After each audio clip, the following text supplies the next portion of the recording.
Hey everybody, Beth Wietrokowski, Michael Saunders and Company. So this is a fun one today. We've talked about homestead before and what you need to do to qualify for it. So as realtors, every day we get an email from the Florida Realtors Association. And it's information like new forms, upcoming changes, new laws, things being put to vote, that sort of thing. A lot of it is legal stuff that we need to know as realtors to keep us safe and to keep you safe. So this, every so often they send us, hi Cindy, every so often what they do is they send us somebody that's been arrested or somebody who committed fraud or anything like that. And this is a cautionary tale about Florida man. I know you've seen the memes and what not to do with homestead. So there's this guy living down in the Keys, somewhere in the Keys, who calls up his local assessor's office and has a bunch of questions about homestead, how do I qualify, typical stuff that we always ask, and then says to the person on the other end, what happens if I lie? And the person on the other end goes, well then, sir, you'd be committing fraud. And he goes, okay, hi, Eric. Then he gathers all of his information. He goes into the assessor's office to file for homestead. While talking to the person, taking his property information and his homestead information, he says to this person, what if I lie? And the person taking his information says, well, sir, you would be committing fraud because you're signing an affidavit stating that all the information you're giving us is true and correct. And he goes, okay. And then he lies. So his lie was that he owned the property himself. He had his spouse file homestead on another property. Now here's the funny part. He owns both properties in Florida. So he's got one in the Keys, he's got one in the Miami area. Here's the funny part. The property he lied on was worth about $375,000 according to the assessor's office. So he committed fraud over a roughly $3,000 annual difference in his property taxes. Now, don't get me wrong, $3,000 is a good amount of money. I totally understand it. But is it worth fraud? Is it worth going to jail? Because yes, he went to jail for this. It's a really crazy situation. Now, I've told you how people get caught. He got caught because he was stupid. And they made a note in his file and then they checked on it and did some research and did some investigating and discovered that he was indeed committing fraud. Most people get caught committing homestead fraud because somebody reports them, not the assessor's office. They're generally not out there looking for people. It's usually a tenant who knows that their landlord is committing homestead fraud and reports them because they're angry. It's a neighbor.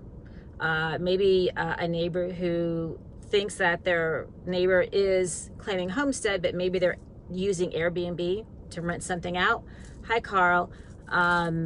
Or it's somebody who knows that the person who owns a property here is claiming this property as a permanent resident and another property in another state as a permanent resident. And typically speaking, what happens is if you're the person who owns this property and you got reported, you made somebody mad. People don't report this stuff because they're good-natured. People report this stuff because they get angry.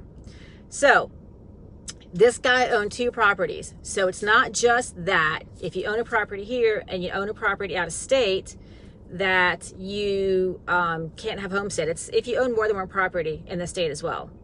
So, and a lot of people do. People have investment properties. What you're going to do is you're going to take your most expensive property, which is probably the one you're living in. Hi, Alberto. And that's the one you're going to claim homestead on. You're going to get all the benefits of that, but you can't claim homestead on anything else.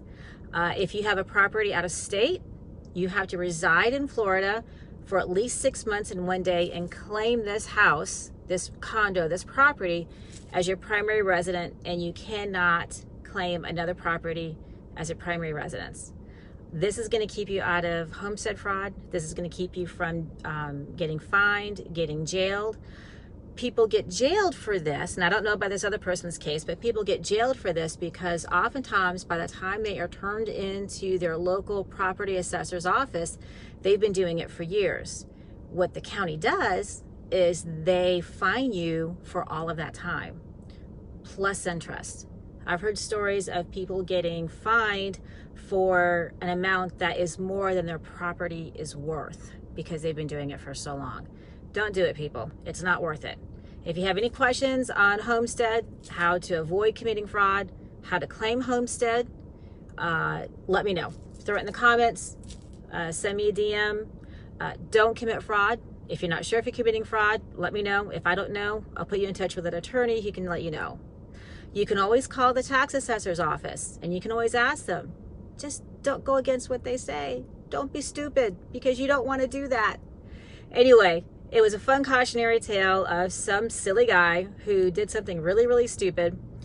But it reminds us, especially this time of year when people are claiming homestead and getting their taxes ready, don't do it. Because if you get caught, the fines are hefty, and of course there's possible jail time. So if you have any questions on homestead at all, you can throw it in the comments or you can DM me. If you bought a house from me this year, you will be getting your closing statements soon and a reminder to claim your homestead before the end of February. Have a great day, everybody. I hope you're enjoying yourself. It is beautiful in the mid to upper 70s here and sunny and no snow. Bye now. Have a great day.